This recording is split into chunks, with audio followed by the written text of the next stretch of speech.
Hello, everyone. Welcome to Lisanga. Welcome to the Crispy Talk Show.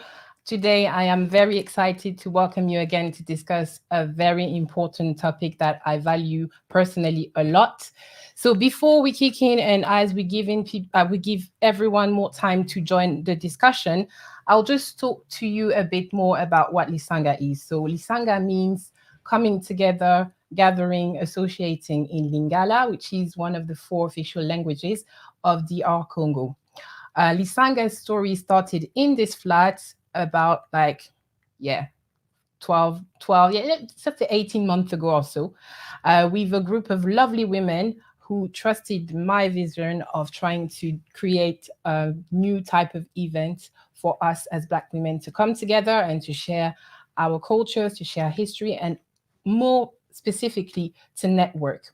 So tonight I have a very, very, very particular topic to discuss with everyone. It is Black history and particularly women in activism. I will be joined by an amazing panel, but before I bring them on screen, I just want to show you quickly some pictures about Lisanga so that you can have an idea of what we do. So my size will reduce, but don't worry, I'm still there. So this is what Lisanga is about. So those two events have one happened in Paris and one happened in London.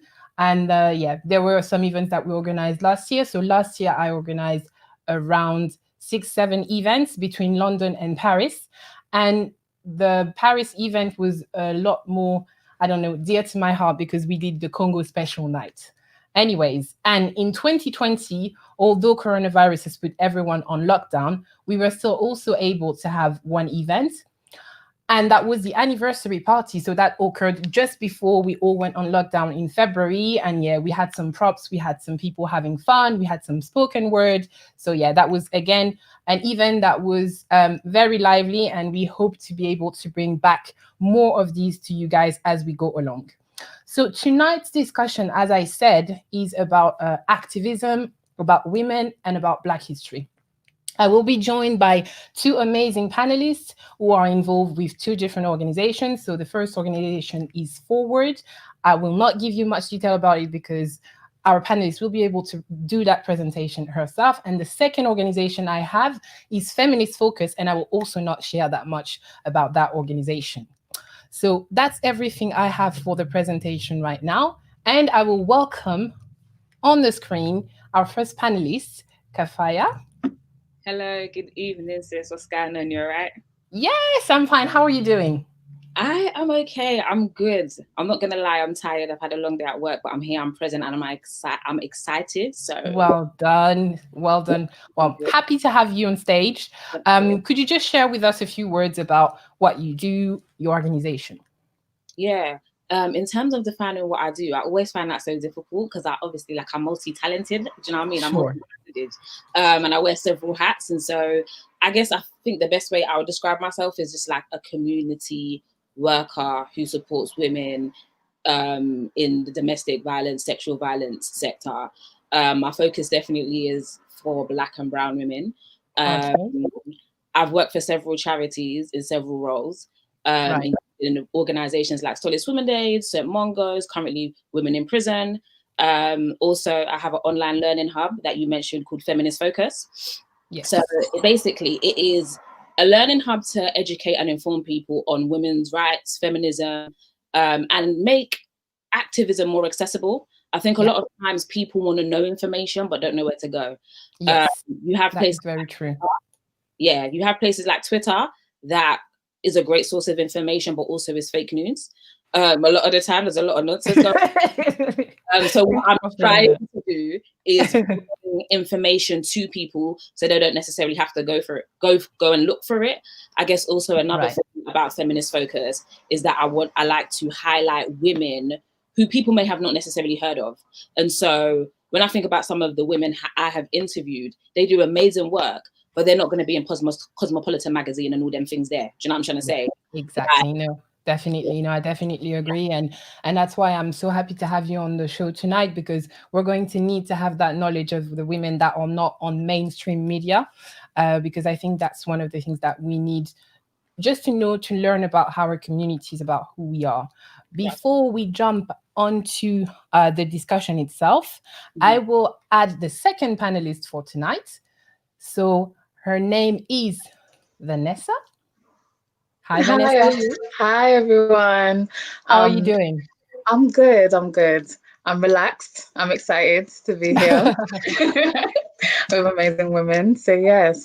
Welcome on the show. Thank you. Thank you.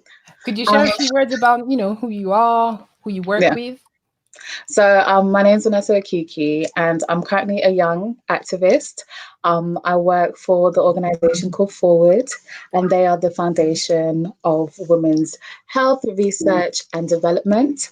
Forward has been around since 1981 and was founded by Afua, Dokuno Obi.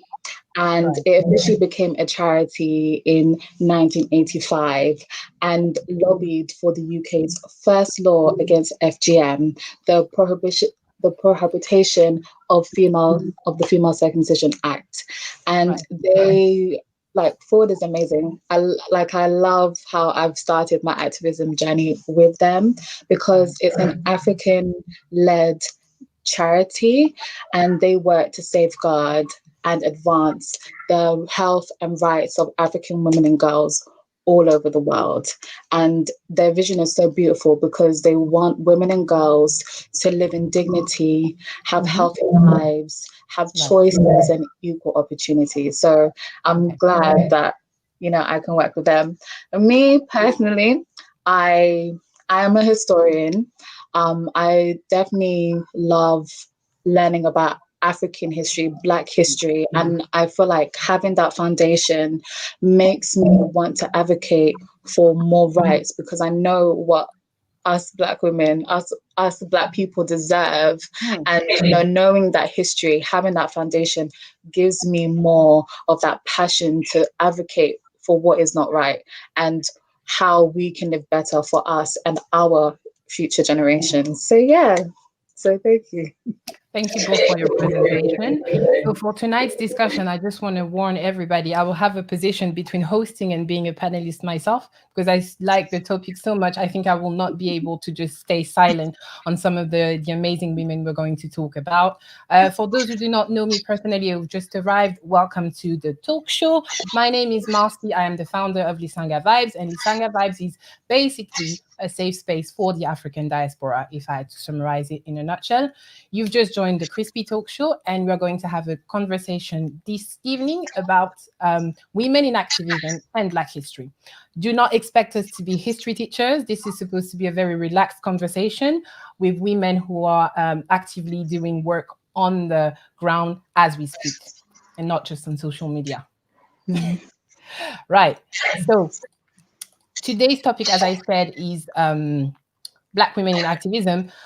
Before we really start going into, the discussion in depth, I have prepared a collection of portraits of women, and I just want to try and have an idea of who is watching us tonight and whether or not you recognize any of the women I will show. If you recognize them, either say their name or maybe the country you think they come from, just so that we can have an idea of who's watching and what your current knowledge of Black women in history is like. Are we ready, guys? Yeah. All right. I'm going to bring my screen on. Right. So, have you started? Not yet. Oh, I feel like some people in the panel feel like they want to play as well. Oh, but, sorry. We are a bit biased. Obviously, we are a bit biased. So we're gonna, try and give you a chance to just, try and guess some of these women. Right. So this is the first portrait. So what are people feeling? Who do you guys think she is? Where can she possibly come from? What are your ideas? What do you guys think? I know that there's a bit of delay in between when you guys start actually interacting back with me or sending back responses. So please do not hesitate to let me know in the comment section if you feel you recognize this person. I'm going to give you a clue. think about Central Africa and what could have potentially happened there as well. So I feel like people are being shy, or because maybe I started too high. I should have, decreased it a little bit so that people can catch up. Okay, no one's found this lady. Her name is Himpavita. So she was an amazing priestess in Congo, and she was very active. Basically, at the time where it was at the height of like the transatlantic slave trade, and where a lot of people were being deported to the Americas. And her intervention has basically helped to save so many lives that she became a target for the system. Eventually, she got killed because, she was preaching to people that, we need to go back to our roots and we need to work together. We don't need to have, this trade ongoing. We don't need to sell our people. And she was burnt, basically, with her baby on the back and her partner next to her. So, yeah. So that's the first woman I wanted to show you guys tonight. This is the second one. Maybe people will have more chances to recognize this one, actually. It should be a lot easier to guess. If we have any Pan-Africanists in the house and you don't recognize this lady, shame on you. I'm just saying, I don't want to point fingers at anyone, but anyone who says I am, Pan-African, etc., and cannot recognize this lady, I don't know about what you guys know. Oh, Jada Pinkett. Okay, that's interesting. Okay, yeah, well, we're gonna try and give you more clue. Think about maybe Jamaica. Has someone responded? Jada Pinkett. Yeah. Yeah, someone said Jada Pinkett. No. Who was it? I'm just Okay, so no one found this one. Guys watching, you're not doing very good tonight. So I guess this discussion is for you. So this lady is Amy Ashwood Garvey. She is, usually known as the first wife of Marcus Garvey, but she was a full activist herself, before being seen as the wife of Mr. Marcus Garvey. And she was an amazing lady. She did so much organizing. She actually founded the organization that he's most known for with him, the UNIA. And then he came to London as well. She had a restaurant in West London at the time, where even women here didn't even have voting rights. So just saying, for her to be at that stage, pre-1940s, it says a lot. And she was extremely connected as well to the continent, and she found her roots back to Ghana as well and the Ashanti Empire. Okay, guys, you're not doing that well, but we're going to move on to the next one. This one is a hard one, I have to admit, but let's just try. Just, give me at least countries, where do you think she comes from? Just try and do things. Try and, just send responses. Let us know what you think this lady may be doing, where she's from. I'm going to give you some tips. She is from the Caribbean. So just try and have a feel. Where in the Caribbean? Antigua? No. Other islands. Give me more islands. I can see that you guys are trying. So really, you're amazing. But give me more islands.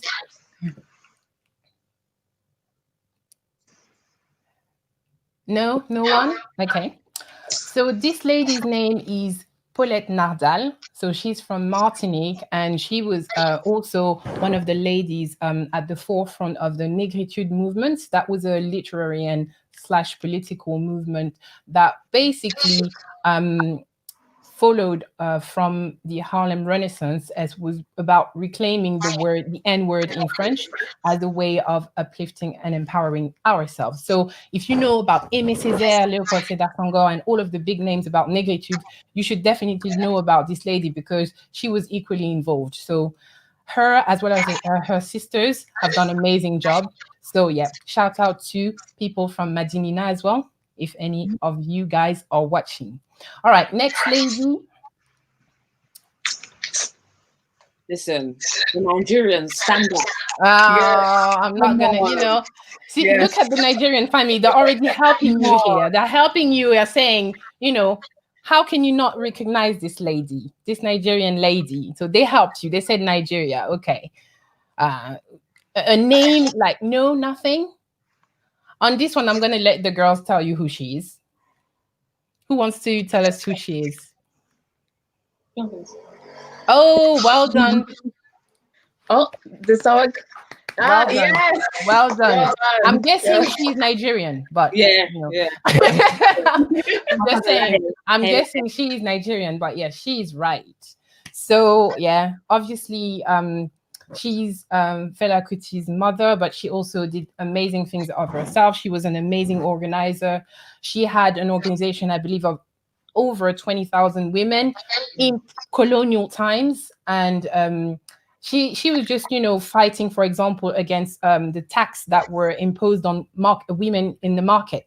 So she actually did so many amazing things. I don't know, Vanessa, maybe you can help me out on other stories about her. Well, as you know, yes, Fela Kuti's mother, she was one of the first women to actually drive a car in Nigeria. She definitely opened a lot of ways for Nigerian women. And I also believe that she was one of the people who even advocated for independence for Nigeria. So I think she's an amazing woman, and like you can see through her son's songs, like how political he was. You know where he got it from. Yeah, no, clearly, I definitely agree with what you're saying. She that's why I absolutely wanted her to be in the quiz, because I don't know, you can't talk about Nigeria and not talk about this woman. I'm sorry, but I'm biased. Anyway, next one. She's still alive, by the way, if that can help some of you guess who she is. She is definitely still alive. Think about West Africa as well. Not too far from where we were, but a bit further out, maybe. Are any of the countries maybe speaking to you guys? What countries do you know in West Africa where stuff has happened that could have required amazing ladies to join? Okay, so this lady's name is Lee Magbowe. So she's from Liberia. And she also won Nobel Prize, a Peace Nobel Prize, for her work as an activist in Liberia during the Civil War and to help coming out of it. So she was working basically almost as a social worker and also a bit of a therapist to try and, you know, meet with child soldiers and re-educate them to come back into life, as well as women who have been abused. So I thought that she absolutely deserved to be in this quiz.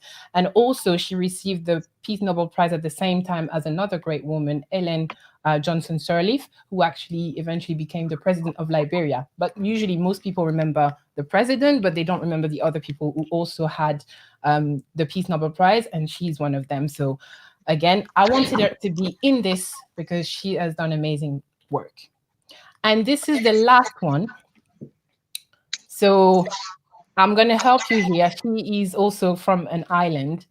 So give me some islands. What can you think of?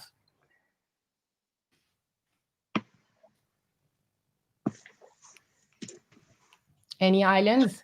I saw some people giving some islands earlier, and one of them was a good response. So if I go back in my comments, I can see a good response.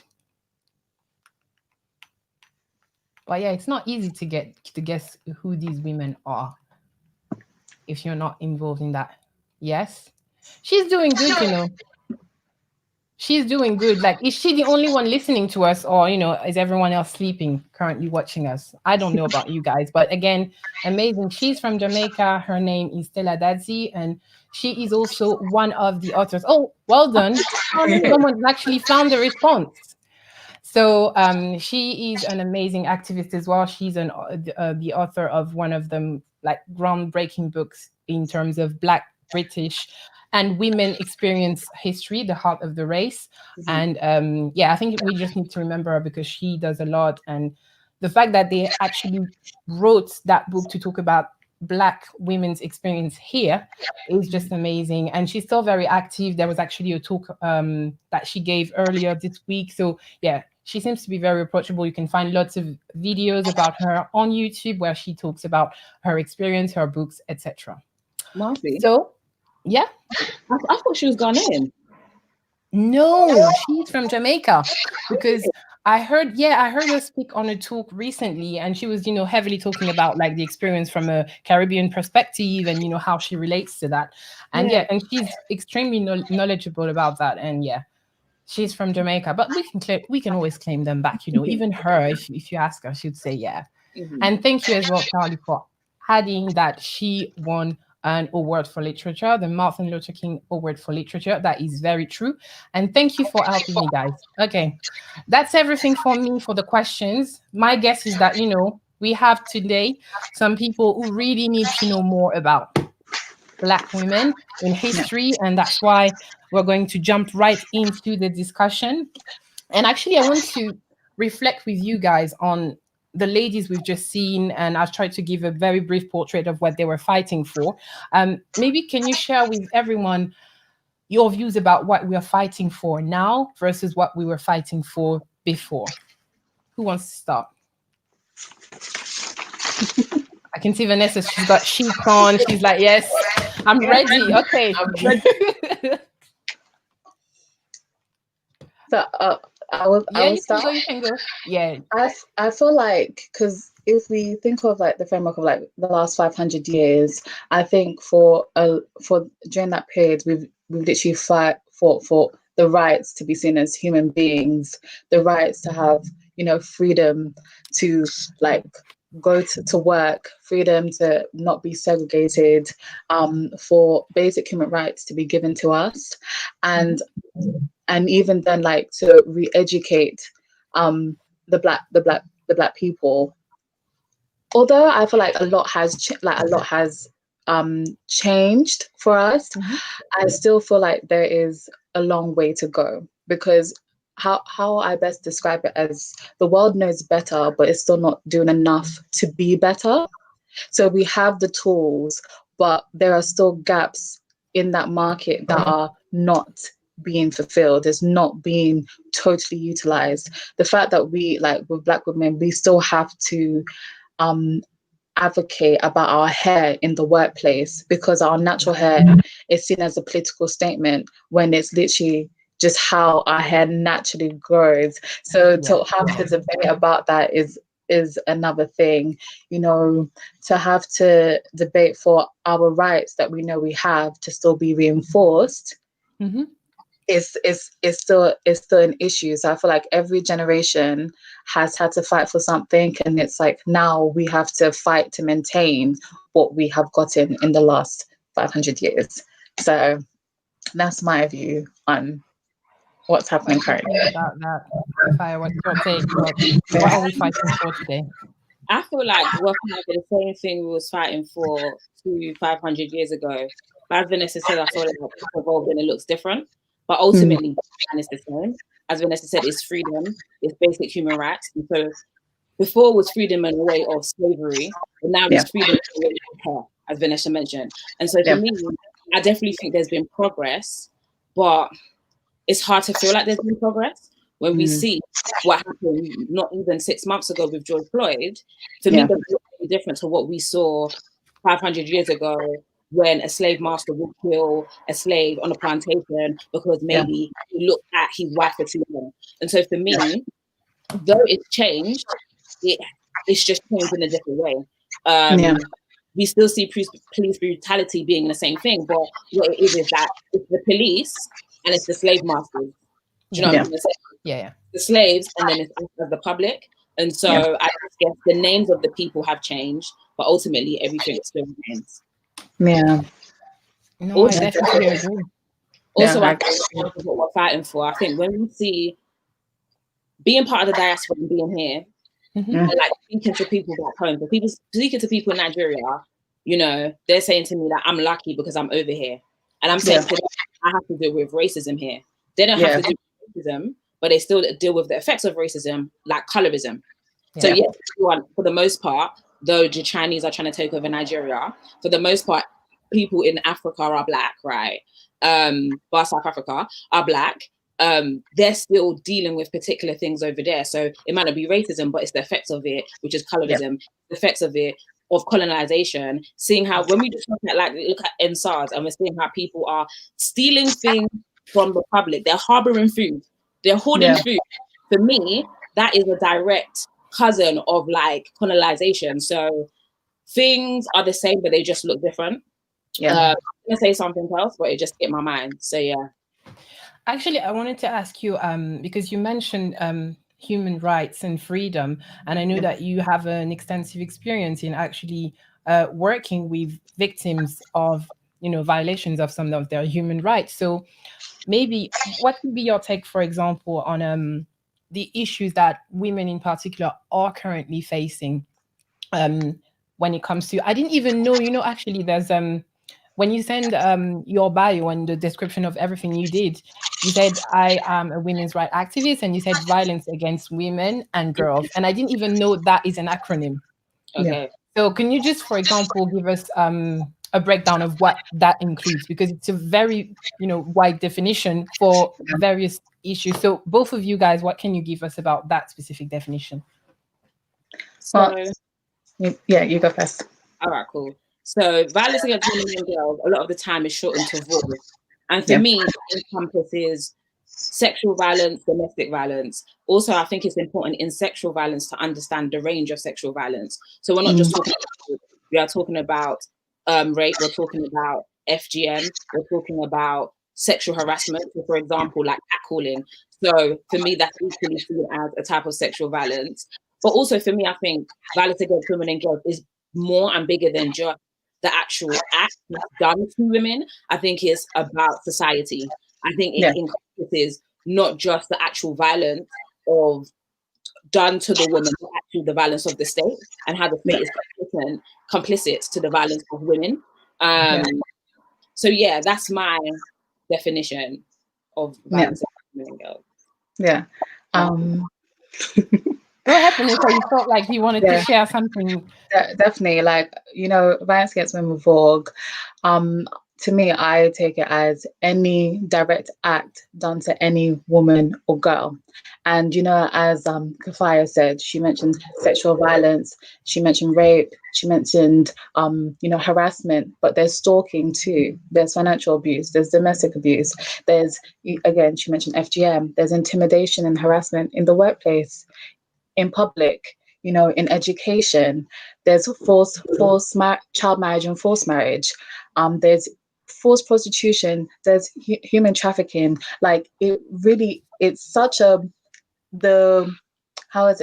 is, the acronym covers so much, and you'll be like, it's surprising, like with the figures about like how 1 in 3 women in the world will be affected by either sexual violence or physical violence, or even both.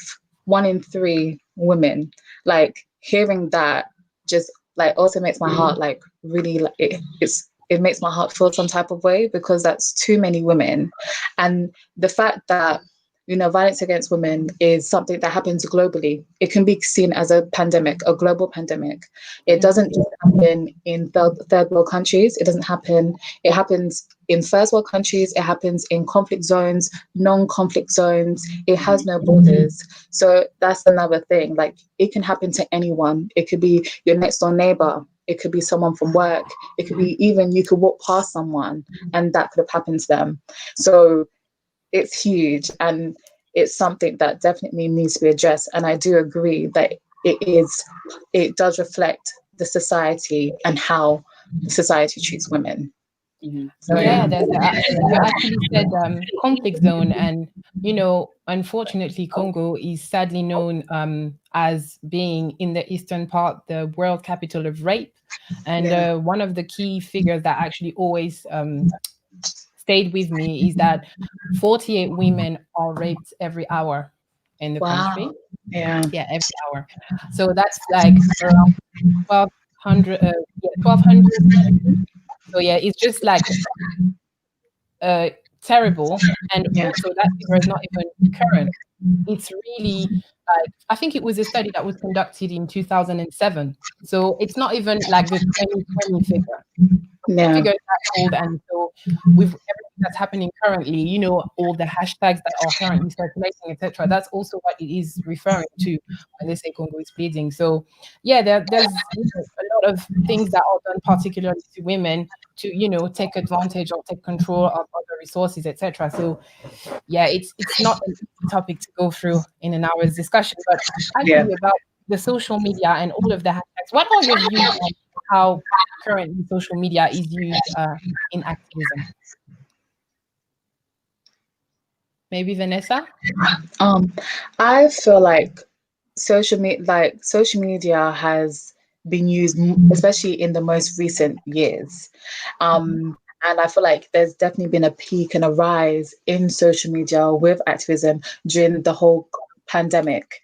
People on, like, other than the ones who go out to protest for various things, a lot of people are now like protesting through their phones, through what they post, through what they're listening to, you know, sending out deeds, because, you know, those who don't go to protest can always organize and spread the word, spread you know, information, have events online. And the best way to promote that right now is social media. Everyone is on their phones. Where, you know, technology seems to be, you know, the new thing. When you're on the train, majority of the time you're seeing people on their phones. So I think it's played a huge part, especially during like the last maybe 3 years.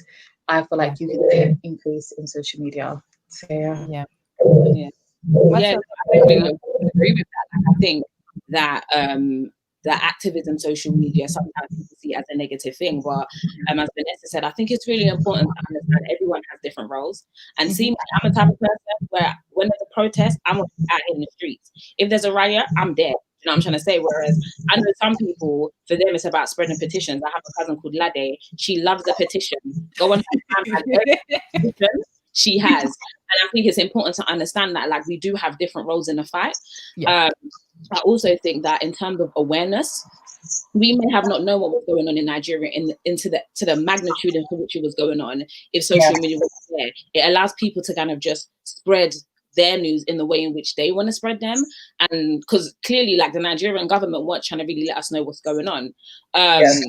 However, I do think there's something important about acknowledging that though it can be used as an amazing tool, equally, that same space that we used to be activists can also be that same space that we're used to be victims.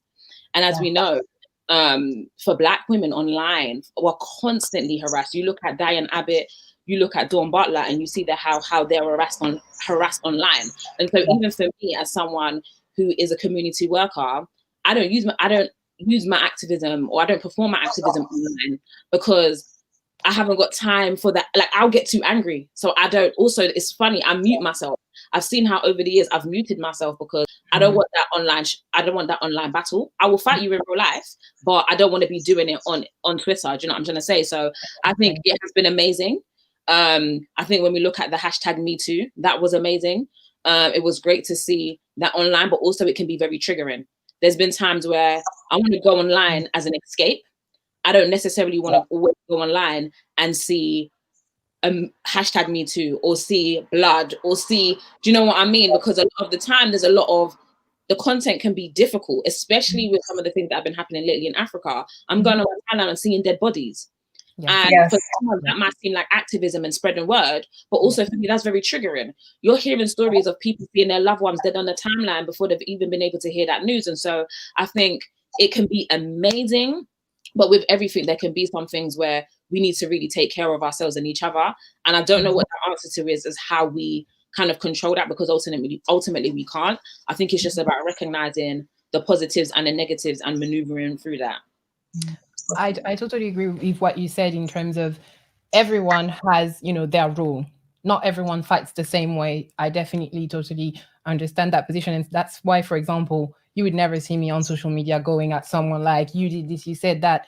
I don't have time and energy for that. I genuinely think I can use my time better. But there are other people, they go like, you know, on it. Like recently, there have been so many examples of misogynoir as well, whether, you know, it was in a Francophone scene or here, then, you know, like women just being, you know, completely harassed because they're Black. Like one of the recent examples that happened is a rapper in Belgium. She's from Congolese descent. and they posted a picture of her as well as another rapper of Congolese descent, but she is mixed race. And then they just posted a picture, you know, like having fun as girls. And people started saying that the black one was ugly, the black one wasted it, the black one this, the black one that. And I was like, okay. And I feel like the same conversation happened a few months back with Aya Nakamura in France as well, where she posted a picture, I think on Twitter or whatever, social media, and people started saying she looks like a man, she's awful, she's ugly. And I was like, yeah, I don't have time for, you know, battling on social media. So yeah, I definitely appreciate your position. And at the same time as well, I also question the actual effect of that, because we've had so many hashtags going on that there are at least 6 or 7 hashtags trending right now about Africa and SARS, Congo is bleeding, shut it all down, am I next? I've even lost track of how many of them, you know, are really out there. And if I don't even know anymore, the countries don't love Vanessa. It's true. I'm like, what's am I next for? What's shut it down for? Like, you know, and that's why at the same time, you know, I'm questioning whether is it really just about, you know, sharing it and raising awareness? Who do we put the responsibility towards to? See, from my perspective, as Marcy and not as Lisanga, I'm, you know, very keen at working within, you know, seeing people who actually do stuff. You know, that's how, for example, we met as Kafayat. We met in a lecture about, you know, women in resistance, etc. That's how I see my activism. I don't see it online. And that's why I always question as well, you know, who do we give that responsibility to when we are putting out there some, like, who are we speaking to? Are we speaking to ourselves in a community? Are we speaking to the world? I'm always, you know, trying to evaluate, you know, who we are really speaking to, because I much more prefer, you know, taking my phone and say, okay, Kafaya, are you doing something? Do you need help with something? Or, you know, how can I help you? Because I'm thinking like around me, there are people who need help rather than on social media. And at the same time, as you guys have said, it has helped, you know, raise awareness. So yeah, it's always a struggle. I feel like, you know, when it's like who with the hashtags, obviously these hashtags, there majority of the time there's an organization or a couple of people who've come up with those hashtags. And I feel like it's almost their responsibility to, you know, always try to direct what that hashtag means. So like if, you know, the hashtag is being overloaded or, you know, has taken a different turn, I feel like the people who created those hashtags should come back in to redirect it to how they originally wanted that hashtag, what the impact they wanted that hashtag to do. That's where organizations, like when organizations jump on the hashtags, they should also know, okay, this is what the hashtag originally means, and what we do, we want to make sure it's still aligned with the meaning of that hashtag. And I definitely do agree. Social media is great.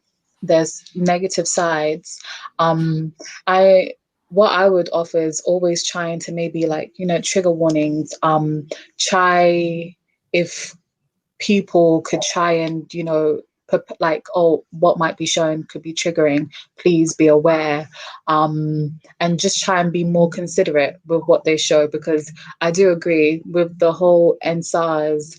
My mum was like watching, like someone sent her something and she was watching it and she was crying, and I was like, why are you watching this if you can't handle it? And she goes, because obviously I want to know. But I'm like, I understand, but there's ways that you can know without you physically being in tears. So I do agree that we need to be more, as much as we want to show, we have to be very cautious as to what we are showing on social media. And it's such a wild platform, you know, and how many times can you be like, report content because it's just too much, you know, or because, you know, there's other ways to, or how would you message the person who's showing it, because you don't know where that footage originally came from, because it's been passed on so many times.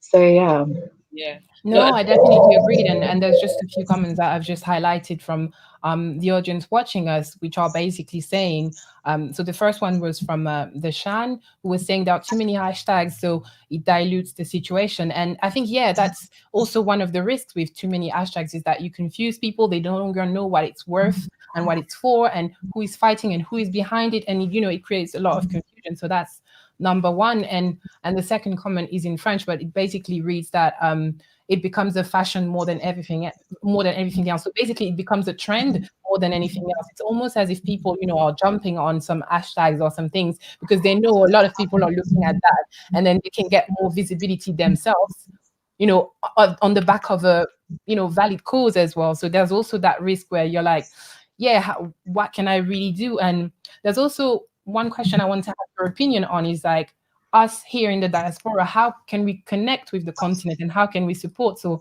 earlier, Kafayat, you said how, you know, family in Nigeria may be seeing you like, but you know, you're getting easier than us because of so and so. So how do you deal with that personally? Yeah. Do you know what? I want to quickly say something about the hashtag thing as well. Yeah. I fully agree with everything that you both said.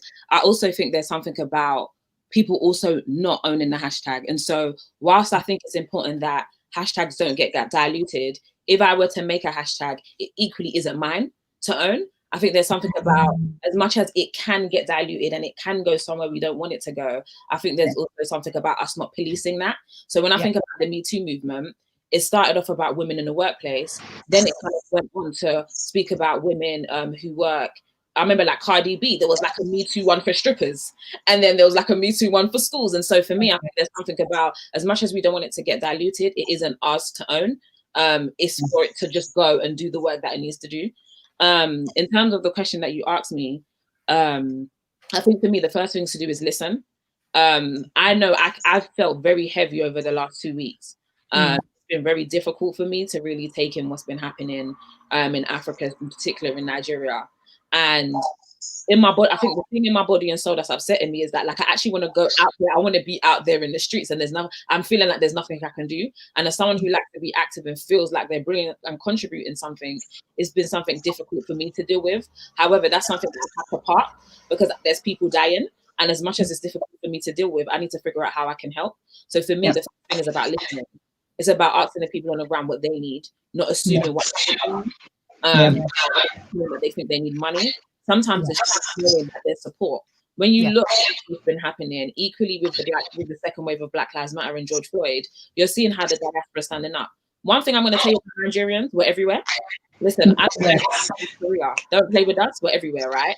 And I agree. When I'm seeing protests in Finland, when I'm seeing protests in Lisbon, for me, it makes me very happy. And even those people, it's like, there's not a lot of you over there. That's something. It's letting the Nigerians in Nigeria know that we are there. So for me, I think the first thing is to listen and to actually tell them, how should we act? What do you want us to do from over here? I think that's what I'd start with, listening. Yeah. Amazing. What would you say, Vanessa? I definitely agree with listening because I always feel like I always try so hard not to go back home and, you know, be comparing or be complaining or, you know, like, why is it not like this? Number one, no place is the same. Nigeria will never be the UK. UK will never be Nigeria. You know, there's so many different, you know, from culture, weather, land, you know, animals, you know, there's so many different, like vegetation, there's so many differences. And I always wanted to know, what exactly do you want from me? I do feel like another way to help is, I feel like reaching out to the organizations that are there, because we, in this whole like NSARS, because again, I can only speak for Nigeria, I want to know where the organizations are. What are they doing? Because there could be organizations, you know, reaching out to the families who have lost loved ones and maybe providing support or providing like, how can I help you with, you know, the funeral costs? Because that can be quite expensive. Or, you know, the people who are organizing NSARS, what are they doing? What's their message? You know, what is their goal, and how can I help them? So I feel like reaching out to my family members, I've done, looking out for the organizations that are on the ground and seeing how they're maneuvering with this is another way to connect. Money can go far, but, you know, support can go further, in my opinion. So I feel like it's just trying to reach out, trying to see, you know, would petitions work? Because, you know, I was seeing a petition going around to get the Nigerian president charged for war crimes, for what happened and what occurred with the peaceful protests. At the beginning, it was very peaceful, and then all of a sudden, people are dying, and that is the fault of the government, not necessarily the fault of the protesters. Like, like it almost appear to be. So again, it's just finding out what's on the ground first and foremost, and then seeing how you can have your impact. Because was it last week? Last week there was, I know that there was 2 different protests that that happened outside the Nigerian embassy, putting pressure for them to, you know, speak out to see what they can do in the UK. And I do believe that when I was seeing videos, this is another thing, I was seeing videos of another political figure ran away to France and they chased him back. They're like, you know, they were harassing him. He had to sleep, you know, he had to sleep in the police station, and they sent him back. You know, so it's like, okay, like what can we do? Because it's a issue that has been going on for decades, and it's now literally just reached the top of the pot and it's overflowing and people are not happy. So it's again looking back at like, okay, what has caused this? What are the organizations doing? What are the people doing? What do they need? What do they want? And how best can we serve them and help them? So yeah, it's definitely No, I digging. totally agree with what both of you said. Did you want to add something, maybe? Yeah, I just wanted to add as well quickly. I think just the whole thing about social media as well. I think there's something about really remembering people on the ground get tired, probably are tired, and so this is why I think that people being on social media is very tricky, because in one breath people will say, "Oh, you're just like a Twitter activist." However, when the Nigerians are tired, they need us to continue, and so. I feel like people, if you are on Twitter, continue. Like, don't ever feel like you're not doing anything. Like, don't ever feel like you're not doing enough. And I think this is a very big lesson, especially for any diaspora, or what country diaspora we're talking about. I think connect with the continent now or prior. Let's not wait until things like this are happening until we like, oh, let's start running around now because they need our support and trying to come in like heroes. Let's connect with the continent. You know what I'm trying to say? Like, I've been wanting to connect with sexual violence organizations in Nigeria, but I never really done it, and I don't know why. And it's now that I'm kicking myself that I'm like, if I should have sent that email time ago, because now you could have really supported them and really been connected, as opposed to feeling like I'm trying to run in and trying to be the savior. So I'll say, connect to the continent, connect to family, but also just continue doing what we're doing here. Don't feel like because it was a week ago, you still can't put up the flag, you still can't put up your post. Because even for me, I didn't post for a second. On social media. At first, I wasn't going to post nothing because I was like, but it's a week ago now. And I was like to myself, I still got to post. I still got to show some solidarity in some way or another. So that's what I want to say. I agree. I think that's a powerful point because, for example, one of the things you said is carry on. And I think consistency is what we are missing and we are lacking in this community. And that's why I wanted to show the quiz at the very beginning with women who have done things like, for them to be on that slideshow, they had to be so consistent that they are now recorded in books and in stories and in people, etc. But that doesn't mean they were alone. They were, you know, in communities working with other people organizing, but they were consistent. And I think whatever your way of, you know, contributing to the cause is, you have to be consistent. It can't be 1 week on and then 1 week off. And then, you know, one of the things that, for example, really surprised me after the George Floyd is that, you know, it's went viral, like worldwide, you know, protests, etc. A couple of weeks after, everyone was talking about Jada Pinkett and Will Smith. I was like, what, really? It's only been 2 weeks now. You're already on another hashtag trending, you know, trying to get your names out there, etc.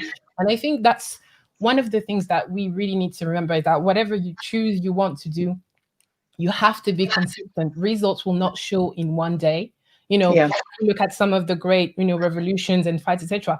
You have some people, they probably sparked a revolution or they sparked a revolt, an uprising, and, you know, they never see the results of that because the results happened X many years after and they had already been killed. So consistency is really the key message that I take from what you guys have just said. Listening, obviously, and then supporting. Where your money, there are organizations that need, and, you know, support is not necessarily just money. It can be resource, it can be skills, it can be time. So there are various different ways in which you can actually actively support. And, you know, if you decide to be active on social media, then share the right content so that it reaches more people as well. If you know you're good at something, you're good at social media itself, you can give that skill to an organization who does amazing things, but they're not necessarily good at technology. Yeah. You know, you could volunteer to them and let me do your social media because I know how it works. That's also one way, you know, in which you can be creative if you really want to be serious about your activism as well. Exactly. And you can do fundraising, you know, you can, I remember like one of our Tuesday fellows, she basically like did fundraising for us and be like, oh, you know, I'm so passionate about what you guys do. I wanted to raise money for you. And I was like, that's amazing. Like, I feel like the best, you know, African proverbs, you know, they bang in a certain way. And I think the best one to describe is that if you think you're too small to make a difference, you haven't spent the night with a mosquito. Those tiny things, you know, like it's so, you know, African proverbs are the best. But I honestly believe that like no one is too small to make a difference. You know, everyone plays their part, and then you know it's like you know when one person, it's like how would I describe it? Is when one person starts and more people join, it becomes something big. It becomes, you know, it becomes massive, and it's like, you know, almost like the circle of life. When we come together, what we put in comes back to us, and it comes back to all of us equally because we've held that circle so tight. We made sure that what we want, we're pouring it in, and those who are around our circle joining in feeds back. So yeah, just start from somewhere, even if it's just talking to your friend about, you know, what's happened or what you've learned. That is still a form of activism. You are spreading knowledge and understanding, you know, so it's great.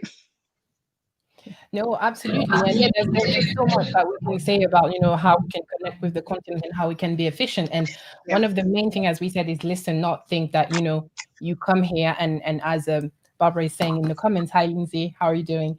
How she's saying is that, you know, you can't get there and then think, I know everything because I come from the West. So you guys have to listen to me. I know how things are done. He works on that side, so it's going to work here. No, you need to be respectful and listening of others. And that's why I think this is also very important to highlight and just to, you know, advise that, you know, whatever you think you know, you never know.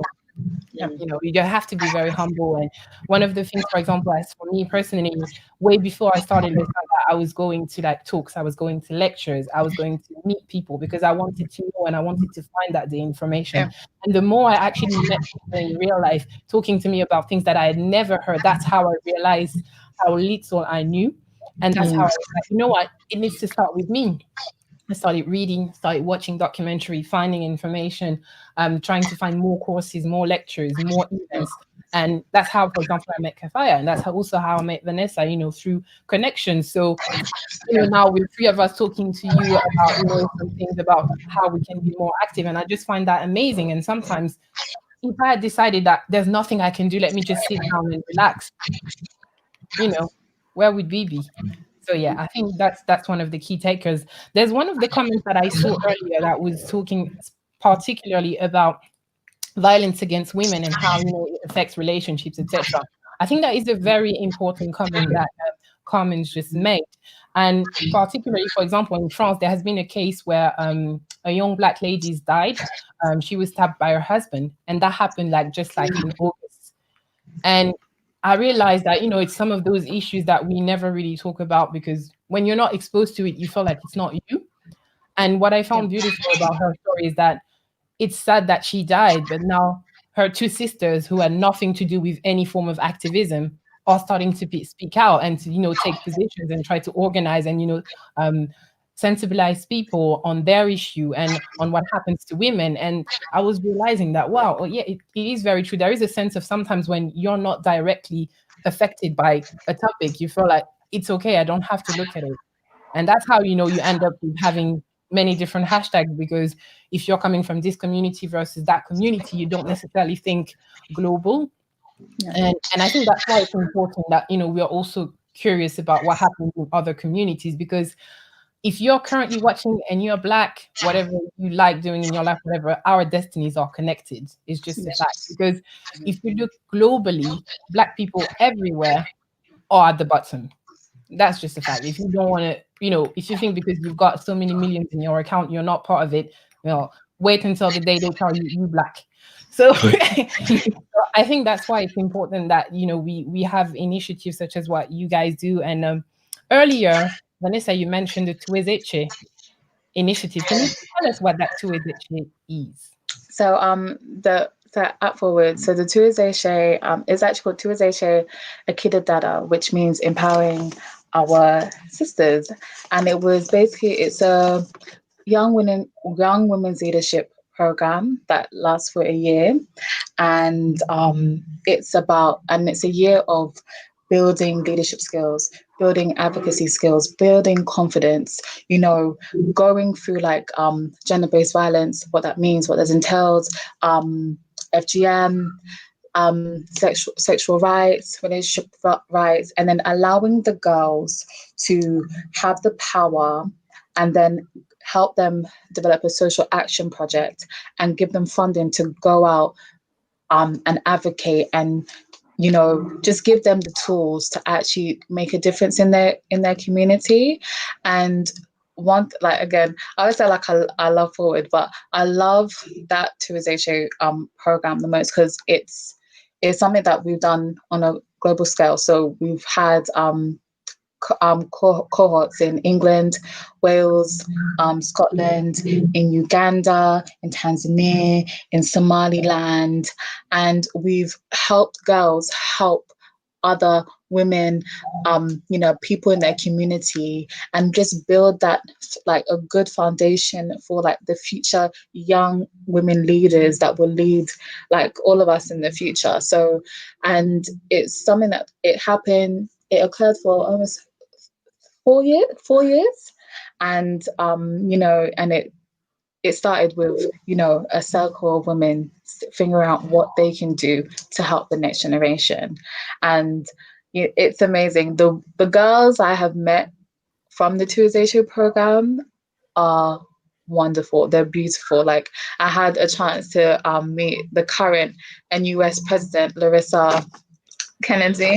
I've met like you know, women who have gone to the young people summits. I've met women in different sectors. So even though they may not be in the non-profit sector, they've been in media, they've been in health, they've been in law, they've been in all these sectors, still wanting to do something, still wanting to have an impact, still wanted to make change, even if they're not part of this sector. And I think that's the beauty of activism. You can be whoever you want to be and still advocate for rights. You know, it's not one set, it's not one standard, it's not one template. It's like anyone can do it, and you can do it in places that you never felt like you needed. You could even open a nice group workspace or safe space for people in your workplace who feel like they're not really accepted or have certain issues that they may not want to deal with because it's work, but they need a place in that workspace to breathe, you know? So yeah, Tuesday is amazing. So like, you know, we've helped so many girls, and the girls are wonderful, and like we have so much high hopes for them. Yeah. No, yeah, it's an amazing initiative, and that's why I wanted to share with us what it's doing. And even the word Tuwezeche itself is in Kiswahili, and it actually means, you know, everything about empowering oneself, you know, uplifting yourself as an individual. So the word is well chosen, and then it's about leadership, and you know, it's about power and taking control of who you are, and not being shy. So it's a very important program. That's why I really like organizations such as Forward, because one, it's African women led, and they do amazing things between UK as well as the continent as well. I think Tuwezeche is like in Tanzania and you know Uganda, Somaliland, and like even with the name, as you said, like because it means empowering our sisters in Swahili. The fact that we even, you know, we're bringing it back to the roots is amazing. So, and when people are like, oh, what does that mean? And when you say it, it's like, oh wow, like it's like people feel it. So it's good. It's a wonderful initiative. It really is. Amazing. I think the next point I want to share with you guys is actually to come back off of a point that Kafayat mentioned earlier about how videos can be very triggering on social media.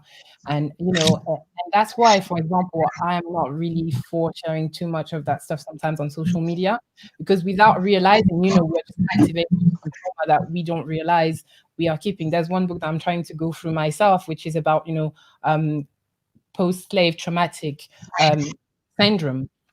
And where she talks about those things and how from generation to generation, if your, great-great-grandmother was raped and then she was exposed to a very violent scene, etc., it's going to change her DNA sequence. And then when she's going to have children, she's going to pass that down to them. So that's why I'm always very conscious. And I don't really like the fact that, Black lives are so much devalued even on social media, to the point where we just share people, they've died, we just share it like that. They've been shot, we just share it like that. There has to be some form of respect as well for the families. I know if it happened to someone in my family, I would not necessarily want the video to be, next hashtag, etc. in a minute or so, but that's just my point. And then my question for you, Kafaya, is actually everything that's happening with coronavirus and hoping how it's going to affect us as a community. What have you seen that potentially is already happening? What can be a risk from your position? Yeah. I just want to kind of add on to your point about the videos and the timeline. I think there's something that we need to do as Black community and take responsibility to not feed into the disrespect of Black bodies. Like, it's very clear that our bodies are not respected in whichever space, whether it's public, whether it's workspace, even, and unfortunately, sometimes even in the home. Who is messaging me? Even sometimes in the home, our bodies are not respected. And I think there's something that ensure that we should be aware of how we kind of feed into that. So by not continuously retweeting Black bodies on the timeline, we don't realize how unconsciously we're kind of feeding into that narrative that it's okay to see our bodies like that. So when police are killing us, it's light work, it's nothing for them, because that's what's usual. In the same way people used to watch hangings and you'll see a Black body on a tree and people would actually go and watch, for me, is the same difference. And that goes on to my point earlier when I said that we're still dealing with the same shit. It just looks different. So that person on a tree is the same thing that we saw when we see George Floyd being killed with a police officer on his head. So just kind of wanted to say that about that. In regards to COVID, so I feel like the community and different communities and marginalized communities are being affected in several different ways. So when I think about the Black community, some people want to say the Black, the Asian, the BAME community. I'm not really here for that because my thing's different. Me, I'm a Black woman. So I'm going to say Black and Asian community. The fact that one in itself, we are already more susceptible to the virus. That in itself is a mad thing. So even like the virus is racist, like really, we're more likely to get that virus. But then also I think when you look at the jobs that we do, a lot of us are in caring jobs. A lot of us are in jobs where we're out in the field, we're out on the ground. And so you see how not only are we affected in terms of actually getting the virus, we're going to be affected in terms of like structurally. So in terms of like going out to work, we're also going to be affected, right? Okay. Also, when I think about the Muslim community and I see how the Muslim community has been affected during COVID. So when I think how we were not able to celebrate Eid because there was an agenda there to separate Muslims and not allow them to come together for whatever reason. And I strongly believe that has something to do with Islamophobia. Like, I think there's some Islamophobia there because for Christmas, everyone can see each other, right? But then for Eid, that's a problem. Equally, also, we see how women have been affected. I think when I think about my friends who have had babies, some first-time mothers, and their partners are not allowed to come with them inside a hospital. For me, already as Black women, we see how we die. We can go into the birthing room and we don't know if we're going to come out alive. And the fact that I'm able to have a partner there during a checkup is a problem for me. It's a very big problem. Yes, we're allowed to have a partner when giving birth, but that's not enough. We should be afforded that time and that space to have who we need in the hospitals with us to ensure that we deliver our baby safe. I think for me, when I think about COVID, my main thing and something I always talk about when I speak on COVID is the death of Belly Munjinga, right? The fact that a Black woman and several other Black people, but Belly Munjinga died because someone spat at her because she was at work. And I think when you think about gender, when you think about class, and you think about race, Belly Mujinga's case fully embodies how you see intersectionality play out, and someone dies, right? She left behind a husband, and she left behind a daughter.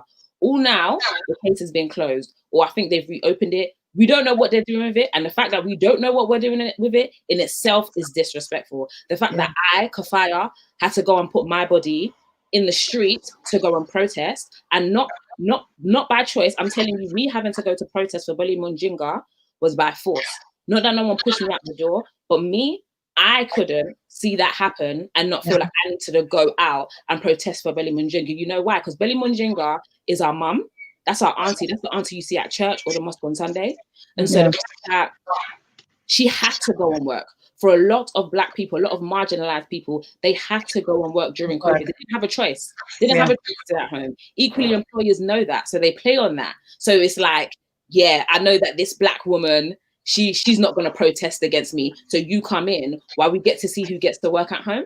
And so there's been several inequalities throughout COVID, on top of what we're seeing, what happens to what we've seen happen to the Asian community, in particular those from China, in particular those from Japan. And we're seeing how there's been a spike for them in terms of them receiving abuse. And actually speaking to a friend's friend who is Chinese, and actually saying she didn't realize how bad racism was until coronavirus happened, because she became more marginalized than she used to be because of the fact of where coronavirus allegedly, who knows? I don't know if it was a bat, I don't know, but from where that it came from. And so ultimately,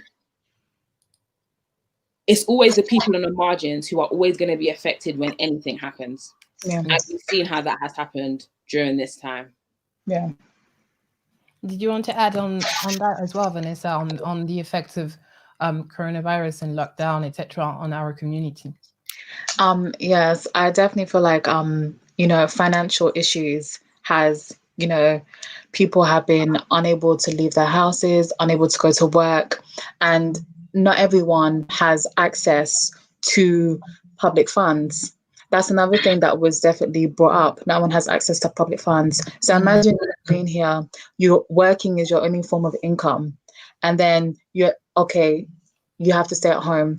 Then the government was like, oh, there's certain schemes that we're going to do, but you can't apply for them because you have no access to public funds due to, immigration. You may be a refugee to a certain extent, or you're like, you were furloughed, or you lost your job. What happens then? And then, we saw a rise of domestic violence spark up during this period, because now, the workplace was, for perpetrators, it was a place where they can go and earn money. For victims, it was a time where they could get some peace.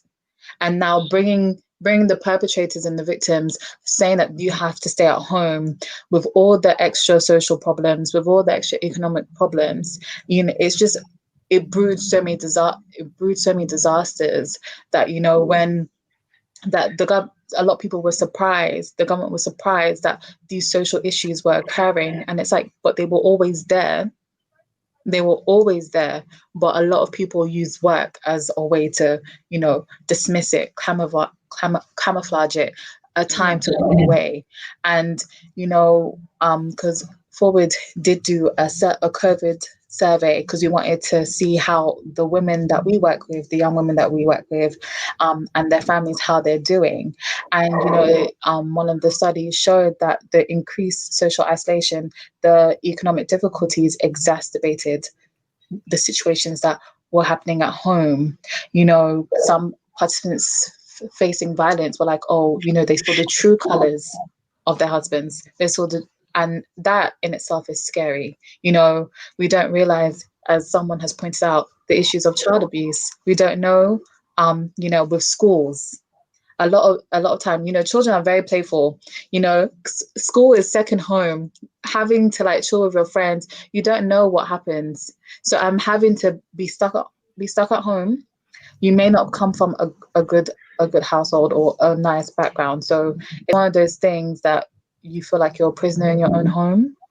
And a lot of parents were having issues with homeschooling. So there was so many issues, so many problems that were occurring. Even still, well, not as with school is okay because children have gone back, but so many issues have brewed and exploded that a lot of charities were like, okay, we've seen an increase. How the next initiative was, what can we do to support all these women, all these people who are coming to us now during this time? How can we make sure that we as organizations are still able to provide the help that is needed despite such troubling times? And it's unfortunate that COVID had to target the Black community, because at the beginning they were saying how Black people were immune to COVID, how we don't catch it, although the numbers are low on the continent in Africa. But here it had affected us the most, when at the beginning false information, it seems that it affected us the least. So a lot of people were caught off guard when they were hearing the numbers of how, it's mostly the Black community, it's mostly the Asian community that are having the most numbers who are dying. And we're like, where? Until, you hear someone, a friend or someone so close to you has passed, what do you do then? So, no, I think it's very important what you guys, oh, sorry. No, I was just quickly say, I think that in itself, in terms of the miscommunication, just highlights to you how on so many levels, even in like institutional level and a government level, that we are affected by racism. Because the fact that they can in one breath say that, what, we're least susceptible to get it, then all of a sudden we're the most, for me, is dangerous. It's dangerous. Yeah. And I'm not gonna lie, like for me, that's you're trying to kill us. Like I'm not gonna lie, like you're trying to kill us, because for you to tell me that I'm okay, or a Black community is okay, of course we're going to be a bit more relaxed in terms of whether we meet or whether we go and see people. And then to find out that we're more susceptible to get it just shows that there's not only a lack of care, lack of care, but it's just they don't care for Black bodies, basically. Ultimately, if it happens to us, it doesn't matter. It just is what it is, because you don't misinformation with Black community. I mean, with the white community or any other communities. So, no, absolutely. I think what you guys saying is actually just helping me to transition to what I was going to say. Is that I think just about this morning, also my brother sent me an article that was talking about how algorithms in the medical system are racist themselves, leading to, for example, people who are supposed to receive transplants from some organs, being put last of the list. If it had to be done per necessity or compatibility, an algorithm should not be able to incorporate, oh, this person is Black, so you're not going to get, at the top of the list, or you're not going to get the transplant that you were waiting for a long time. So yes, I think that what you guys are highlighting with this point is how structural racism is. And I think it's a very important point, because people tend to think that because we are in nice houses and our children can go to school, we have access to education, we've got nice phones, etc., that it's better off. But racism is still structural. And one of the things that people have to remember about racism is that first it began with economy. It began with economy. It was because of labor. It was because of exploitation. And then racism, as in, your color, this and that, only came after to justify what they had already implemented for resources, for labor. Look at how Africa was picked up. It was not about, this guy is Black and this guy is blacker and this guy is light. It was not about that. It was about resources, exploitation, and about people, labor. That's what it really was about. And these things, in a way, still live. They've transformed over time, but they still live. So that's why I wanted both of the panelists to talk about how, our struggle more or less can also align. And I really appreciate what Kafayat said earlier, the fact that, a man being lynched versus George Floyd today, it's the same trauma.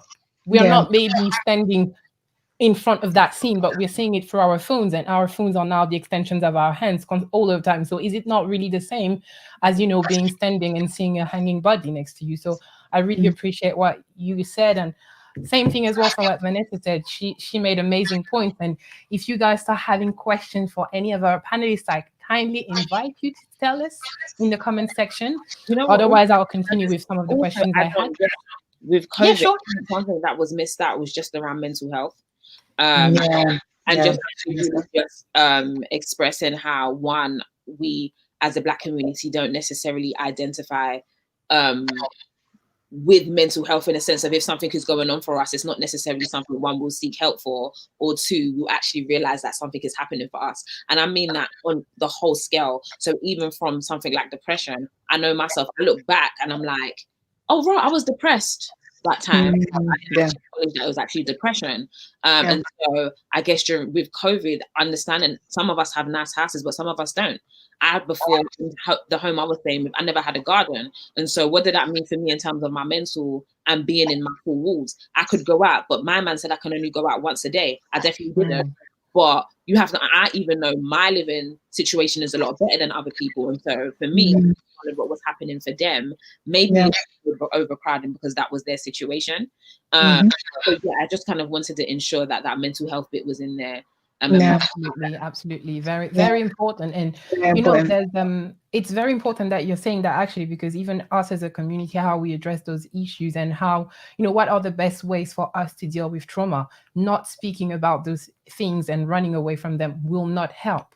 And at the same time, talking about that is painful. So what's the base where from? You know, I know myself, I'm not going to be sitting down like, oh, I'm feeling this and that. That's not me. But, you know, there are other ways that you can use music, you can use dance, you can use various other ways, talking with other people, you know, keeping some form of like social connection with friends, etc., that can help you go through. You know, there's one of the things that I originally wanted to start Lisanga for is because I needed to have that space of Black women. So my day-to-day job, we don't need to talk about it, but I work in finance and I don't see Black women.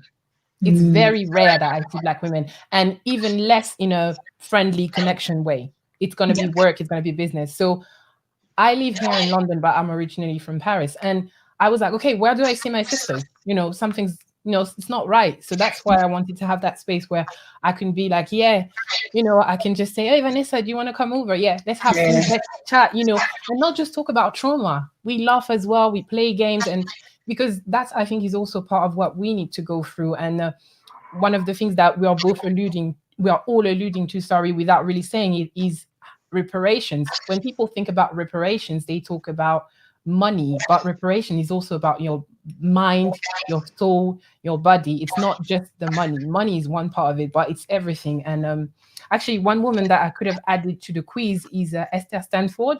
She's an amazing reparations lawyer in the UK. So if you want to know about, you know, Black women very active in the UK, she's absolutely amazing. And I was lucky to have a conversation with her.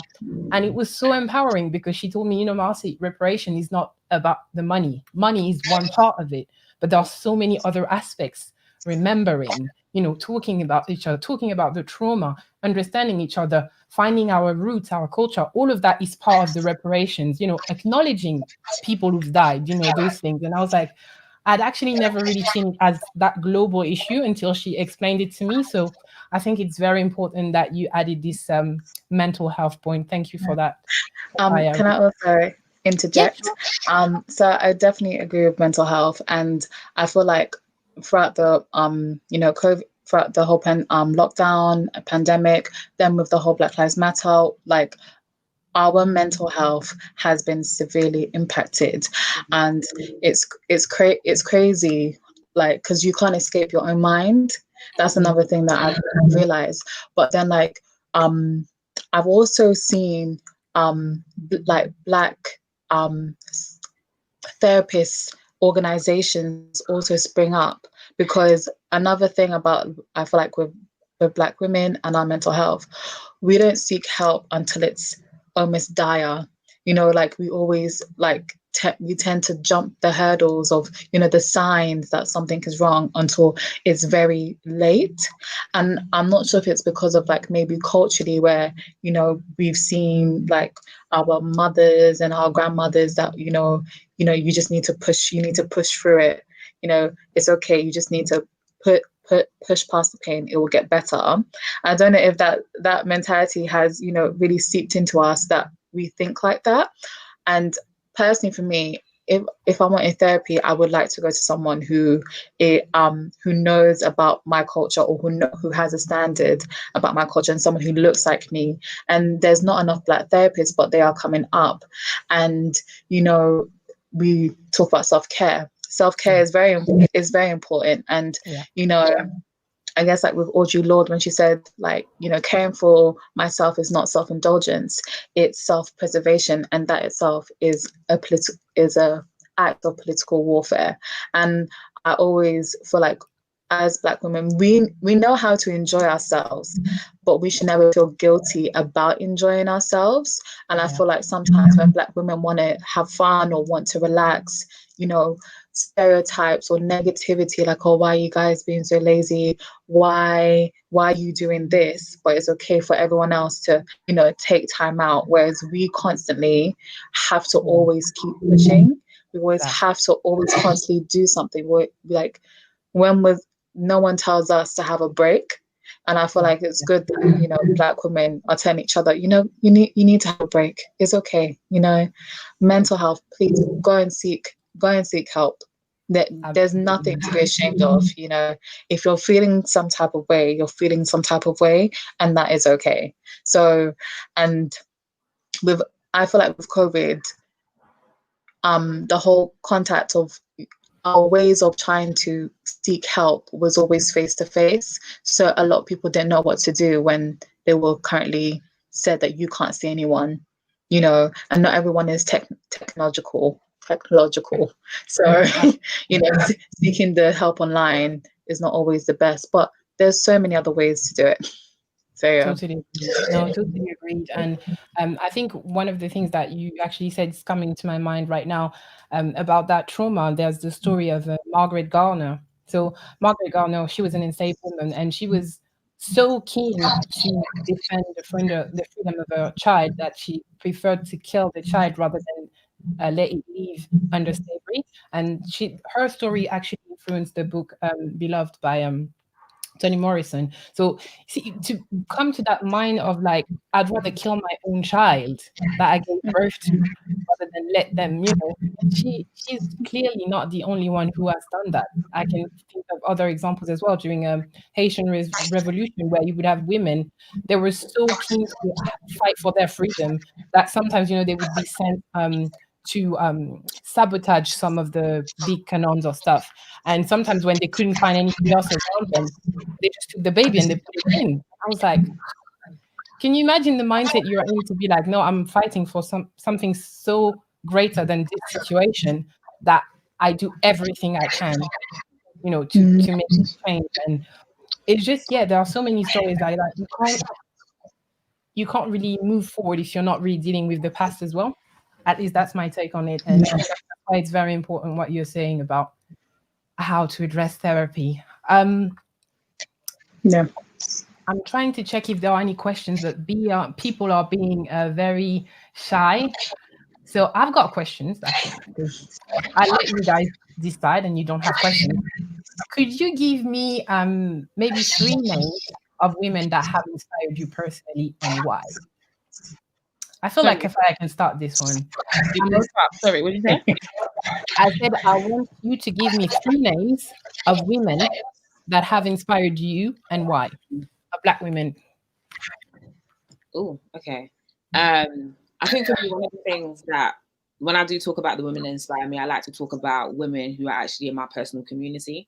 Like, don't get twisted. Like, I love me some Toni Morrison. I love me some Angela Davis. Yes. I think it's really important to focus as a British woman of women who are from Britain and from these islands. And so there may not necessarily be women but I explain the work that they do. So one is a woman called Janine Davis. I've interviewed her on my platform.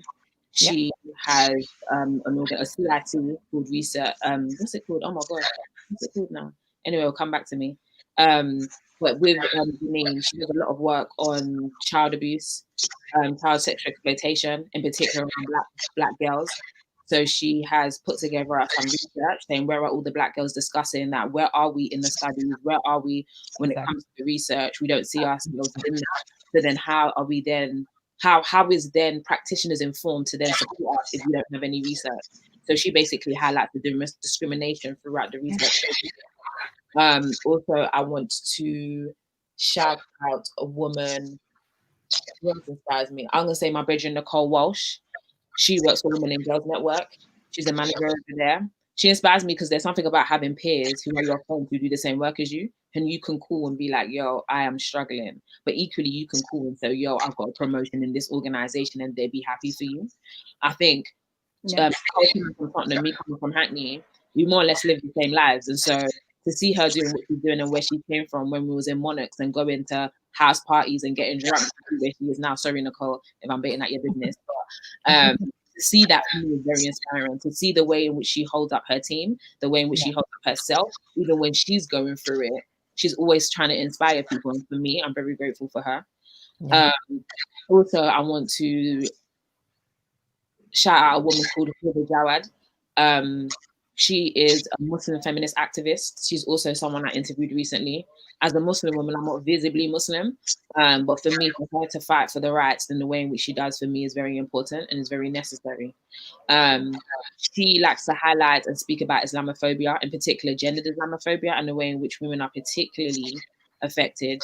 And for me, the way in which she does that and how she does it, and she does it in a way she does not give a damn. And I'm so here for it. She does it in a way where she's like saying what I need to say.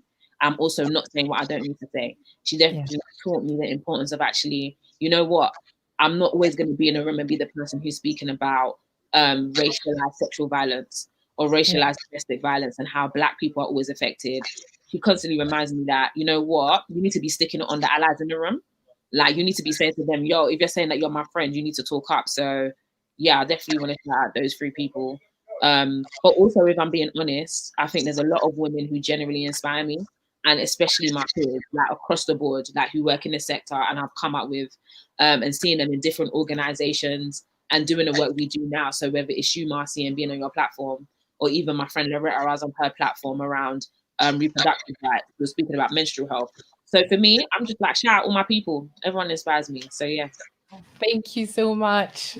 Vanessa, who are your choices? So with my my people, I actually kind of looked like historically. So like one of my inspirations was actually Queen Lisanga. So you may not know, but she was a 17th century ruler of a kingdom in now present day Angola. And like the fact that she spent like her life battling against like the Portuguese who were trying to seize her territories, steal her people for slavery. And like, you know, she fought really hard to protect the rights of her people and what she thought was unfair.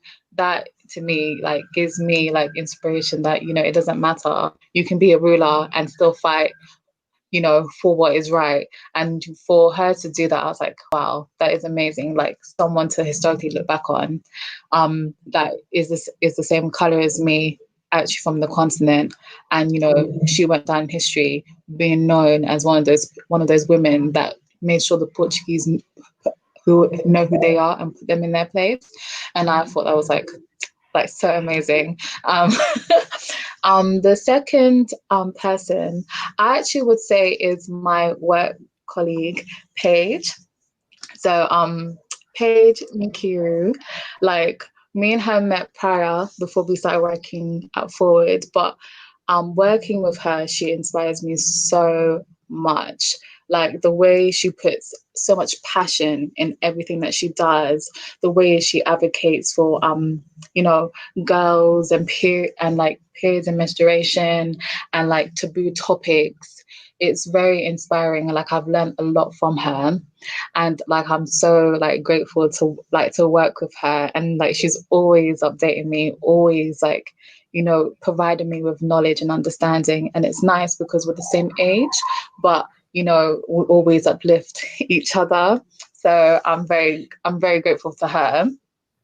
As well as the last person is actually Olive Morris.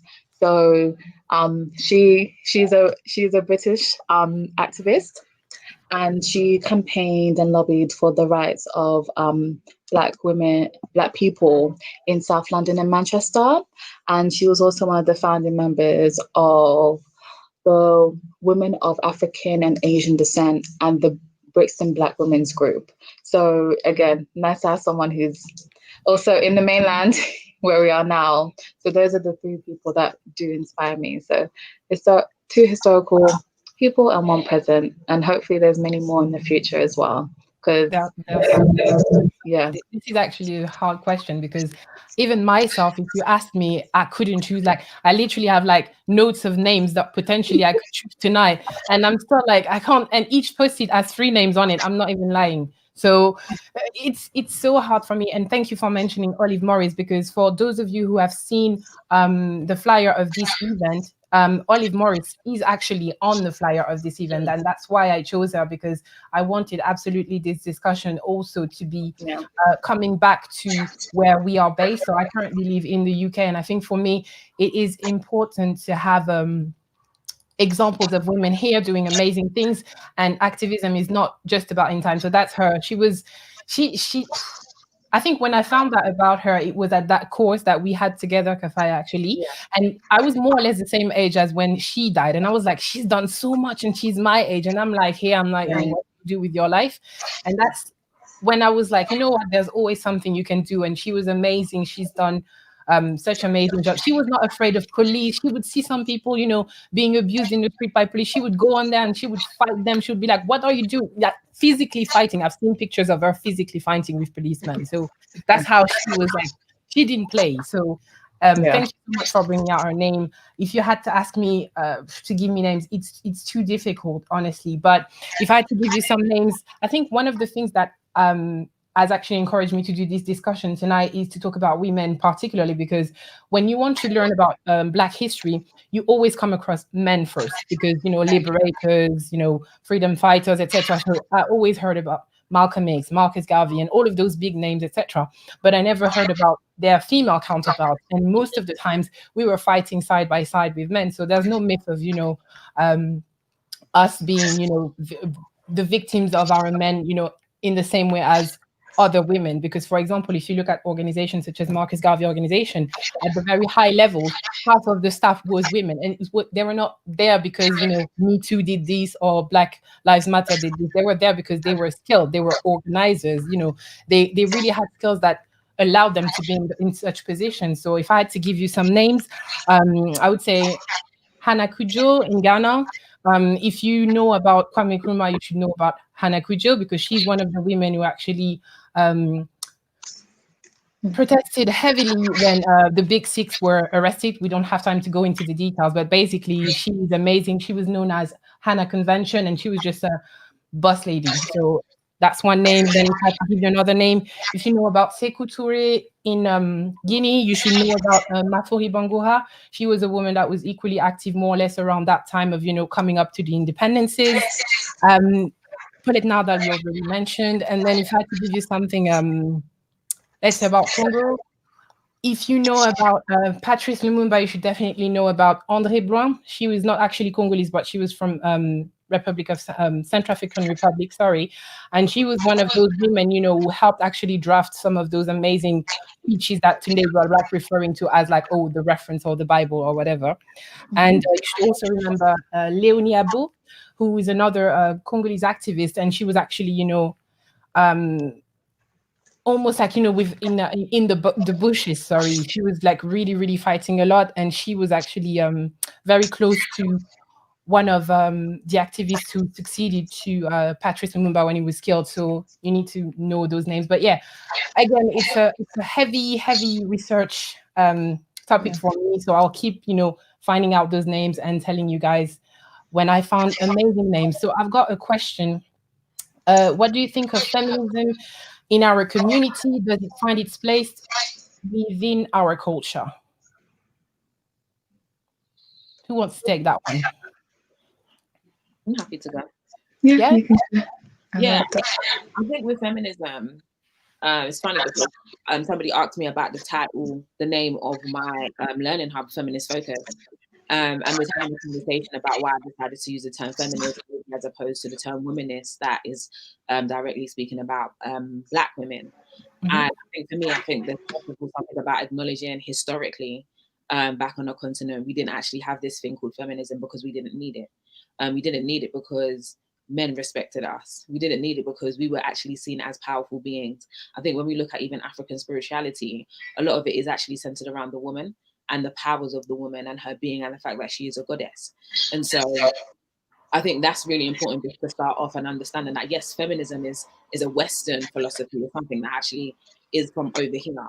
I think for me, why I decided to use the term feminist or feminism, and I do think it has a place in our community or culture, because ultimately, when you look at the definition of feminism, it's about the equality of the sexes. I can understand about European, Eurocentric feminism and what white women have done to feminism. However, what I don't always want to do, or always want us as Black people to always do, is be Black feminists, or have to always continuously make another term for something because white women or white people have taken it over. So for me, I want to be able to stand in my feminism and be a feminist while speaking about the issues I want to speak about. So when I think about my learning hub, majority of the interviewees are Black or Asian women. That's because when I think about me and my feminism, I'm going out for my community. I'm reaching out to what's in my community and who's in my community. And so, yes, I can understand why people have the issue with it, but ultimately for me, when I think about my feminism, I am intersectional. I am thinking about race. I'm thinking about gender. I'm thinking about class, religion, everything in one. And so I don't feel like I should always have to give up a term because white people have decided to take it over, though I can respect and I understand the importance of why we do have Black feminism and womanism. So yeah, I do think it has a place. Also, I think there's something about understanding that how patriarchy has affected everyone, in particular women, right? And understanding that as much as, yes, historically in Africa, we were treated as queens. However, because of colonization and also because my body is here and it isn't in Africa, I am definitely not going to be treated in the same way in which I would if I was over there. So I think it does have a place, but I think it's for us as the Black community, and I said not just women, Black community, to actually think about how we want to how could I say, we want to perform, or how we want to describe or whatever feminism is. What does it mean for us? So yeah. Right. Vanessa? I would say that feminism has always had a place in our community. And it always will have a place in our culture. I just feel like we have moved away from respecting Black women. And I think because of the fact that Black women are not respected as they should, feminism comes into play in reinforcing our rights as people, to be honest. And even though, like, you know, current feminism is definitely whitewashed because you have the suffragettes, you know, it got to a point with even in the feminist movement that, you know, Black women had to choose: do they fight for their rights as women, feminism, or do they fight for their rights as Black people? Because deep down in their minds, even though they want to fight for their rights as women, it will not be acknowledged because of the whole issue of being Black. And but at the same time, it always has a role to play, because our rights are not recognized. And as once our rights are recognized, feminism will still have a play to make sure that our rights are continued to be recognized, continue to be safeguarded, and continue to pave the way for women as a whole. I do intersectionality definitely comes into play because there is so much more that is involved with us as Black women. But I don't feel like feminism is the enemy. I don't feel like it's something that degrades us. It just elevates us, and then we just like build upon it. You know, do you know what I mean? So yeah. All right. Well, obviously, Black women back in Africa are not going through the same things as the ones in the West, being in a different paradigm. What are the things we need to address to help them better themselves as women? Okay. So it's obviously back in Africa, I'm not going to do the same thing. What are need to address to help them better themselves? See, for me, I think the itself doesn't really sit well with me, because the question is saying, how can we, what other things to help them address? Like, I think it's that whole point of what we're saying in terms of connecting with the continent and actually understanding that, yes, of course, over there is different, but understanding like what's happening over here, the rights that I have, their rights are very different. And so, for example, even something as we have social services, we could call Childline, and young people can call Childline. Me, I'm in Nigeria, that's the Childline, but the system is not set up in the same way. So even their is going to be very, very different because of the space that they're in. So even the way they organize is going to be very, very different because of the space that they're in. For example, I know in Nigeria, transport's very difficult. If I wanted to go to the women's group, I can go and do that. That's something I can go and do. Whereas let's say sister in Nigeria, she might not be able to go to a women's group in the same way out of fear, because on the way home, you know, because of the heightened rape in the country, she can't necessarily do that. And so I think there's something about us not saying what they need help with, what asking them, and then supporting them with that in their context. So, for example, if somebody wanted to ask me about the best way to support young women who've been victims of child sexual exploitation, yes, I have done that here in the UK. However, child sexual exploitation looks very, very different in Nigeria because of who are the perpetrators and also because of who are the victims. And so while I appreciate that question, I also don't necessarily have the answer to that, because I don't want to, and I don't think I should have the answer to that in terms of telling anyone how we can better help them.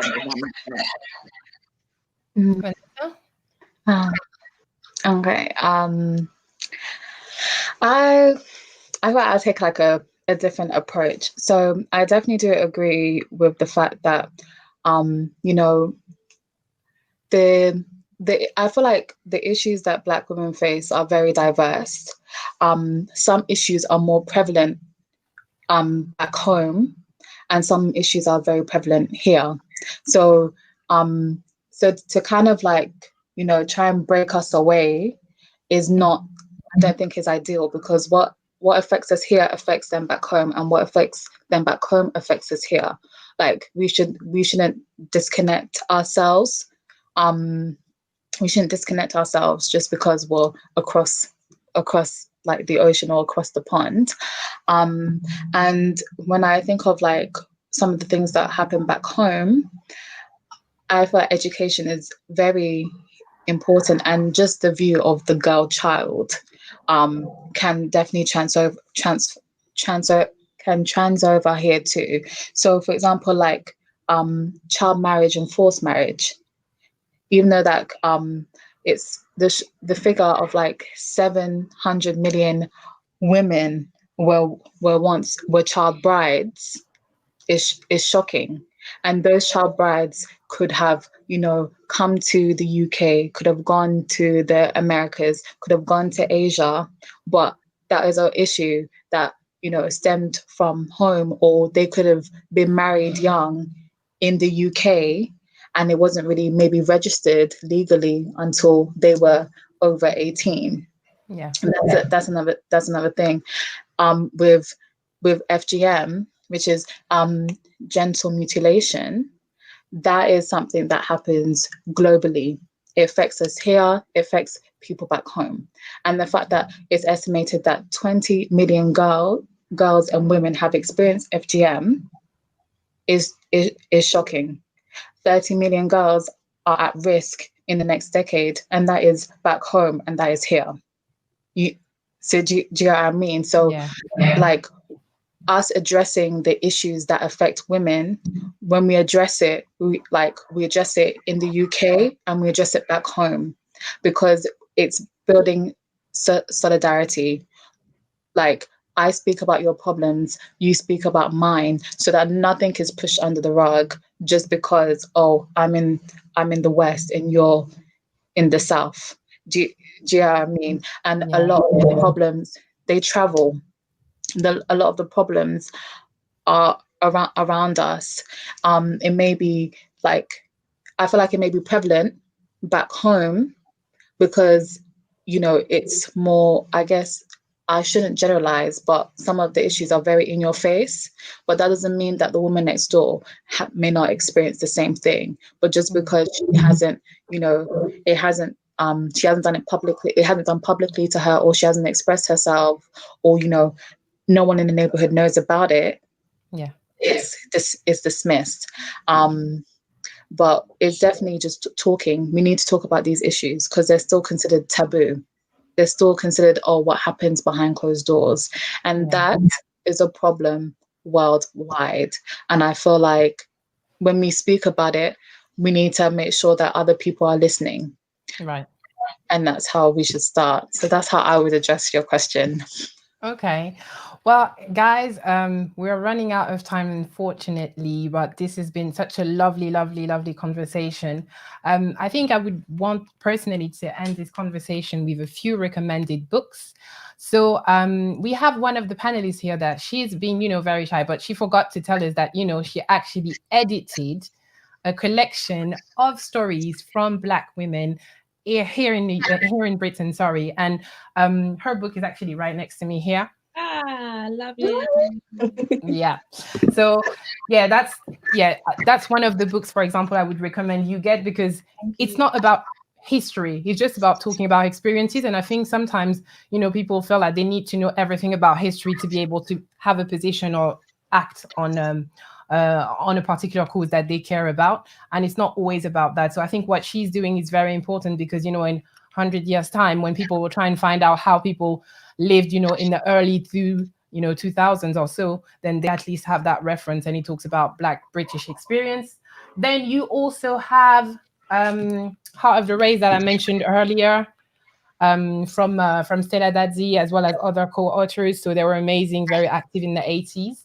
And then you also obviously have, so this one is in French, but it's an amazing book where you can find stories about queens, about warriors, about, you know, honestly, there are so many adjectives that I could use for Black women that it's like, it's never ending.